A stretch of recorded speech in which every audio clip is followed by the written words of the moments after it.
Obunachilarimizdan bitta savol kelibdi. Holatim yoshimga nisbatan kichkina. Nima qilsam bo'ladi deyshibdi. Albatta, bunday holatlarda urolog, androlog ko'rigiga borishni tavsiya qilaman. Chunki bir narsani ta'kidlab o'tishim kerakki, hozir mana ijtimoiy tarmoqlarda, direktlarda, bizning Telegram gruppalarimizda shunday savollar keladi. Holatni o'stiruvchi preparatlar, holatni kichkina nima qilishim kerak degan savollar. Birinchi holatda bu normal holatni biz ko'rishimiz kerak bo'ladi. Normal holatda olatning santimetri 9 santimetrdan yuqori bo'lgan olatning razmeri bu normal holat hisoblanadi. 9 santimetrdan kichkinasi esa bu mikropenis deb aytiladi.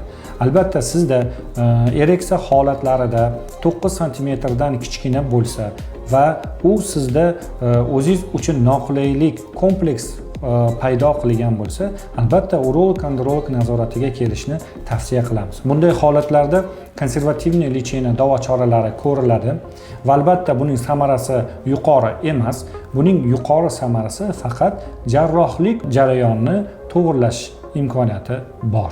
Shuning uchun bunday holatlarda urolog nazoratida borib, oldin normal holatligi yoki bo'lmasa patologik holat borligini ajratib olish kerak bo'ladi.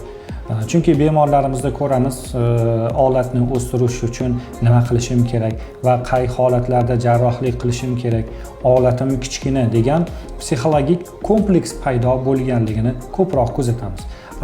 Ko'rganimizda, ko'rik natijasida bu normal holatda ekanligi, bu bemorimizda biza psixologik o'zgarishlar borligini kuzatamiz.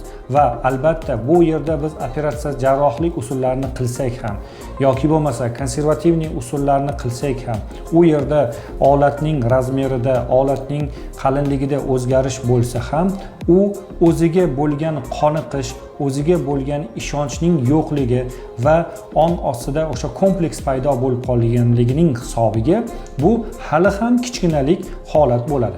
Bu yerda biz olatni emas, shu insonni shaxs bilan shug'ullanishni ko'proq tavsiya beramiz. Sizlarda ham shunday holat bo'lgan bo'lishligi mumkin. Agar sizda bu narsani qay holatda bo'lganligi va organizmdagi to'g'ri noto'g'ri rivojlanishlarning, ya'ni olatga nisbatan to'g'ri noto'g'riligi normal holatda ekanligi yoki bo'lmasa patologik holatlarligini bilmoqchi bo'lsangiz, albatta urolog, androlog nazoratiga doktor Hasanga kelishingiz mumkin. Ayrim do'stlaringizda shunday gaplarni eshitgan bo'lsangiz, shu do'stlaringizga yuborib qo'yamiz. Savollar bo'lsa kommentariyada kutaman barchangizni. Sog' bo'ling, salomat bo'ling. Sizning sog'ligingiz bizning baxtimiz.